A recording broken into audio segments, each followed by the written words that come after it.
Hi guys, welcome to the fourth video of reading comprehension. So in the last video we saw about the real conjunction power, and now we will be doing certain examples so that we cement our concepts particularly well and we see how we can apply those concepts. So just a small recap of what we did in the last video. So conjunctions have majorly three functions.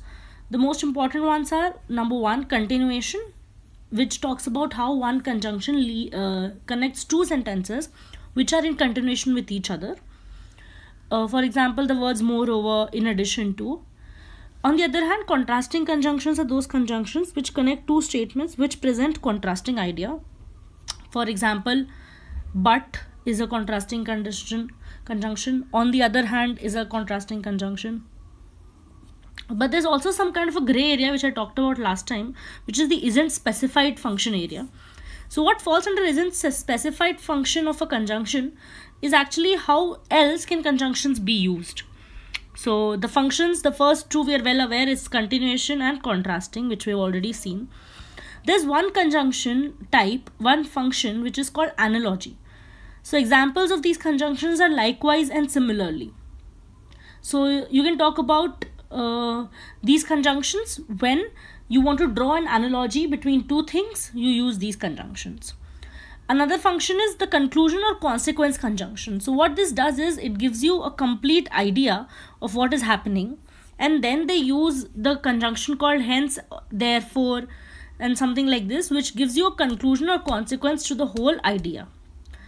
And the last function of a conjunction is emphasis. So what they do is they present one idea, then they have a conjunction like specially, chiefly, majorly, and these conjunctions give you an emphasis or a further detail of any idea that was presented before the conjunction.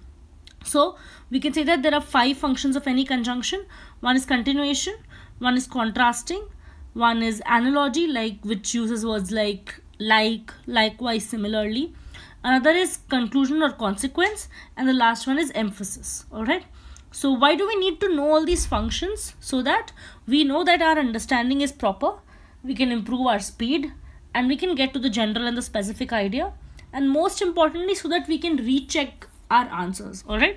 So let us do a few examples. Take a minute, pause the video and just read through this example and identify the most important conjunctions here.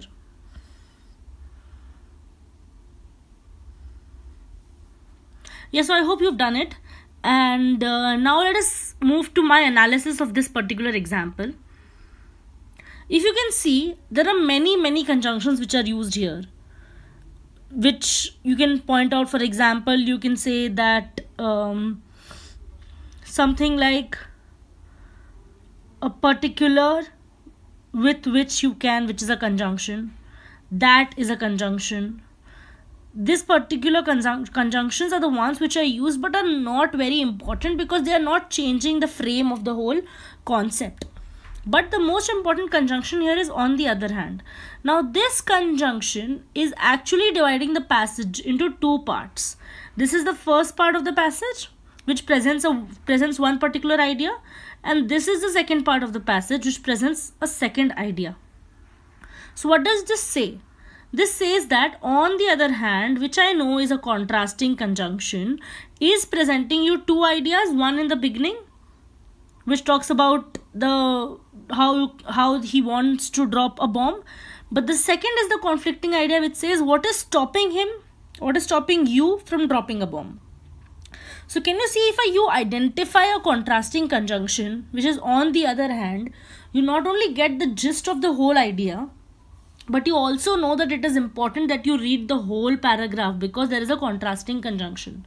So the main idea becomes that you have the option of dropping the bomb, which is easy. You have to just press a button, and which can deter the policy.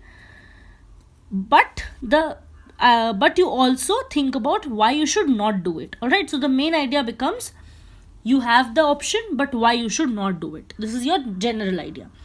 Now, if there was no conjunction like on the other hand, if I strike off this whole part, if I remove this whole part, what becomes your general idea? That you have the option of dropping a bomb. Do you understand the difference? Because of a conjunction, your very main idea, general idea, specific idea, these all change. Compared to that, if I strike off this conjunction and I strike off this whole passage, you'll talk about how dropping a bomb is not the right thing to do. So the main idea becomes that dropping a bomb has all these cons. Alright, so you understand. So when you have a contrasting conjunction, you'll have two contrasting ideas which it will connect with the help of a conjunction, and it will help you understand what is the main idea, what is the specific idea, and how can you verify your answers. Alright, so let us move to the next example. This is a little slightly longer passage, so just have a look and check out what are the most important conjunctions here.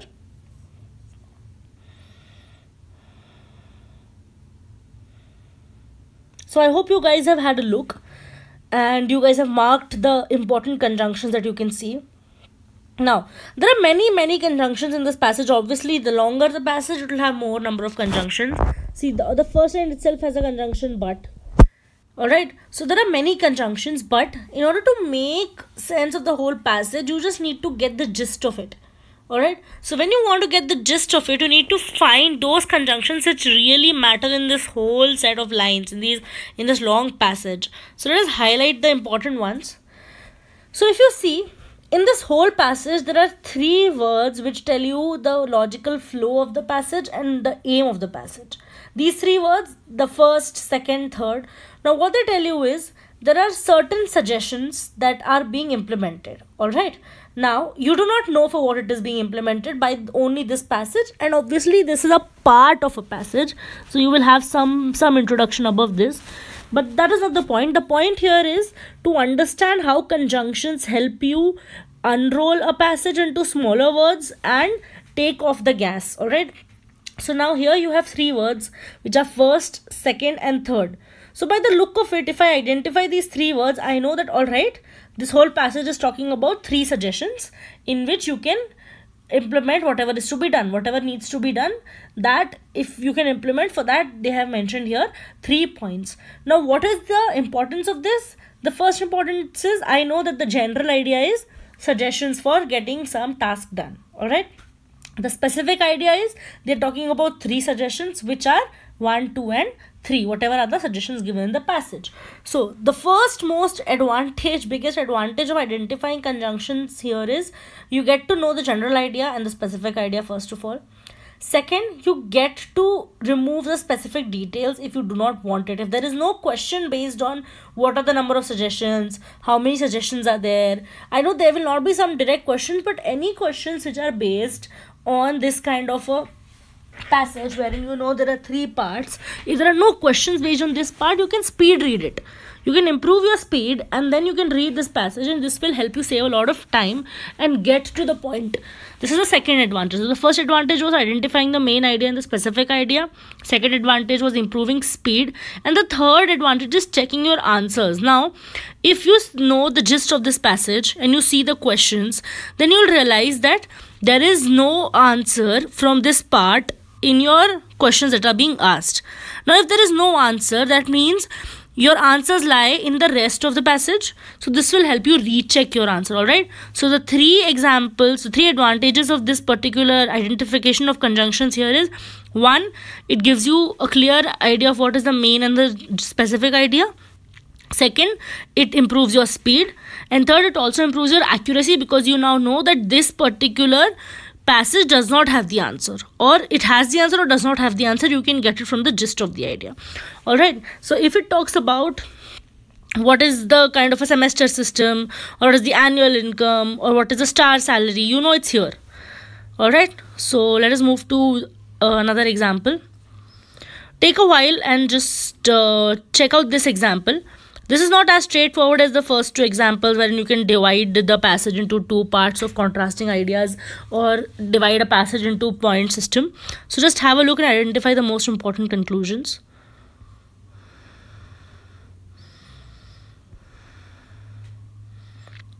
Alright, so let us move at the analysis. If you can see, there are many conjunctions. The first line itself says, Yuvraj Singh being dropped is neither unexpected nor unwelcome. Now this says that neither unexpected nor welcome. Alright, so neither nor is a conjunction. So this is one of the conjunctions that you have, but let us see which ones are the most important ones.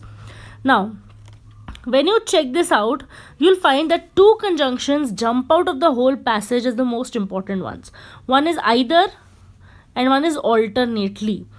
Now look at the beauty of the passage and look at the beauty of conjunction power. Either and alternately, both are contrasting conjunctions, alright? Both are contrasting conjunctions, which says that before either, if there is some statement which is positive, after either the statement is going to be negative. Alright, similarly with alternately, if this whole stuff is positive, this is going to be negative, or vice versa. So what does this say? I can now divide my passage into 4 parts, which is part 1 before either, part 2 after either. Alright, additionally there is part 1 before alternately and part 2 after alternately.